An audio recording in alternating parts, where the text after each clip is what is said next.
तुम्हें पैसे चाहिए ना, ये काम रोक दो, ये रोक दो काम, मैं तुम्हें पैसे देता हूँ। मुझे तुम्हारे पैसों की जरूरत नहीं है। तुम कितने दे सकते हो बताओ। मैं तुम्हें कह रहा हूँ मुझे मजबूर ना करो, मैं ऐसा नुकसान करूंगा याद रखोगे तुम। दोबारा नहीं आना मेरे पीछे। अभी ये इससे बड़ा क्या नुकसान है जो दूसरों का करने चल पड़े हो तुम। रुक जाओ, ये काम नहीं करना आपने। मुझे ये कपड़े में क्या है मुझे बताओ, क्या है इसमें? जो कुछ भी है इसको हाथ नहीं लगाना। मैं तुम्हारा ऐसा नुकसान करूंगा ना कभी पूरा नहीं होगा, ये बता दूं आपको। ये काम मुझसे लोग करवाते हैं, पैसे देते हैं मुझे।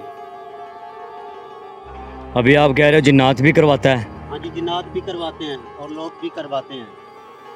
अल्लाह अकबर। यार मैं इस वक्त अकेला हूँ, यकीन माने मेरी समझ से बाहर है, मेरा दिमाग नहीं काम कर रहा। इस बंदे के हाथ में कई है जो कि एक लगने पे इंसान की मौत हो जाती है।